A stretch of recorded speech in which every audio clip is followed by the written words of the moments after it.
Chapter 5. Mr. Mount called his classroom to order when the bell rang at 8:45. Of his 16 students, 15 were present. Woody was not, which Theo had noticed immediately. It wasn't that unusual. No one was missing more school these days than Woody. The class went through the usual morning routine of discussing the day's activities. Science projects were due. The debate team had a match in 1 week. Band practice, soccer practice, rehearsals for an 8th grade play. As always, the mood was light, as Mr. Mount believed in starting each day on an encouraging note. He would see them again during third period for his government class. When the bell rang for first period, the boys grabbed their backpacks and hustled into the hallway. Mr. Mount asked Theo to hang back for a moment.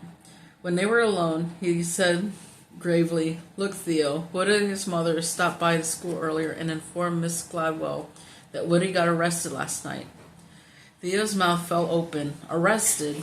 "Yes. He's in jail and due in court this morning. Miss Gladwell wants you to hurry down to the youth court and see what's going on. You're excused for the morning." He handed Theo a slip of paper. Theo took off. He was at once thrilled to be free from classes, but also terrified by the news. He left his backpack at the office, raced out the front door, hopped on his bike, and 10 minutes later wheeled to the stop in front of the courthouse. As he was entering the main door, Officer Stu Peckinpah, a truant cop and the terror of all skipping students, stopped him and said, "Well, hello, Theo. Why aren't you in school?" Theo handed him the slip of paper and said, "Official business." Officer Peckinpah examined the pass as if reading an important document.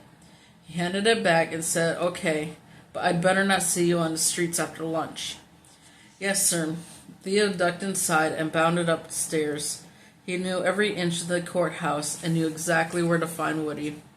Juvenile matters were handled in a small, cramped courtroom on the second floor where Judge Frank Pendergrast had presided for many years. At the door, Theo took a deep breath and stepped inside. Because youth court was private and all hearings were conducted without juries, the courtroom was small, with only 2 rows for spectators.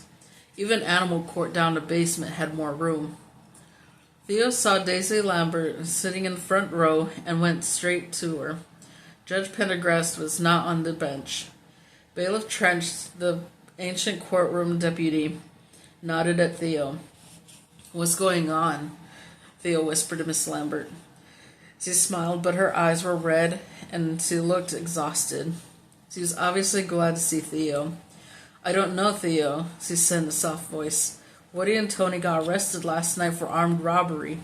They wouldn't let me see them. It's just so awful." "Armed robbery?" Theo repeated. "You gotta be kidding. But what happened?" "I don't know. They wouldn't tell me much." They whispered for a long time as each other worried parents drifted in. Other parents drifted in. Bailiff Trench eased over to inform them that Judge Pendergrast was running a little bit late, which was not unusual. At 10 o'clock, a door opened behind the bench, and Judge Pendergrast appeared in his black robe. He assumed his position, glanced around the room, and said, "I apologize for being late. I got almost no sleep last night because every dog on the street was barking and howling." He noticed Theo sitting in the front row and said, "Well, hello, Theo. Good to see you as always. What brings you here?" Without standing, things were quite relaxed in youth court. Theo said, "My friend Woody Lambert is on the docket." "Oh, I see. Well, let's bring him in." Bailiff Trench opened a wide door. Woody and Tony were escorted in by policemen who removed their handcuffs. Both boys looked at their mother and shook their heads. Daisy fought back tears. Bailiff Trench herded the boys to a spot directly in front of the bench. They looked up at His Honor, who looked down at them and for the frown and said, "Okay, this is the first appearance for Mr. Tony Lambert, age 17, and Mr. Woodrow Lambert, age 13. both charged with armed robbery, along with Mr. Garth Tucker, who is 18 and thus will be dealt with over in circuit court. He looked at Daisy and asked, "Can I assume you're their mother?" "Yes, sir," Daisy said, wiping her eyes. "These are very serious charges, and I don't see an attorney present, other than, of course, Mr. Theodore Boone, who is a pretty good lawyer, but a bit too young to be admitted to the bar. Do you understand? Do you plan to hire a lawyer, Mrs. Lambert, Daisy Lambert?" she said. "I can't afford a lawyer." "Okay, without a lawyer, I'm not going to ask these boys any questions right now. The public defender's office will provide lawyers for them, and that will be done today if possible. Given the seriousness of these charges, I'm not going to proceed until they have lawyers." Without thinking and without hesitating, Theo stood and said, "Your Honor, if I may, do you mind if I say something?"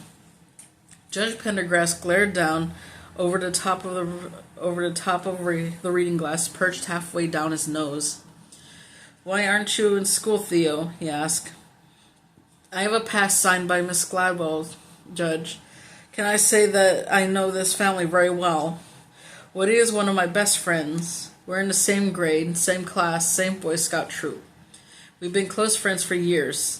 Just like you, I don't know what happened last night, but I can promise you that Woody and Tony Lambert had nothing to do with an armed robbery. Right now, they're innocent until proven guilty. That's the way our system works, right, Your Honor?" "Where are you going with this, Theo?" "They have the right to bail, to get out of jail while everything is sorted out. Frankly, at least in my opinion, they don't need post-bail because bail doesn't make sure they will show up in court when they are supposed to. I can promise you that Tony and Woody will always show up in court." "You want me to just release them?" "Yes, sir. Why not? They're not criminals. They're not guilty, I can assure you of that." "Do you know the facts, Theo?" "Not really, but I know these two guys, especially Woody." "I'm sorry, Theo, but it's too early for that. Let's wait until they have lawyers, and then we can discuss the issue of bail. You may sit down." Theo sat down slowly and mumbled, "Thanks."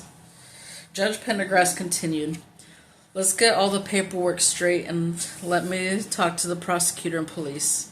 In the meantime, the public defender's office will get involved and we'll meet back here as soon as possible. Bailiff, please take these two back to the jail until further orders." Theo and Daisy watched the officers slap the cuffs back onto the wrists of Woody and Tony. As they left, Woody turned and said over his shoulder, "Thanks, Theo." When they were gone, Daisy began sobbing quietly. "Nice job, Theo," Judge Pendergrass said. "But from now on, let's wait until you pass the bar exam and get a license to practice law, okay?"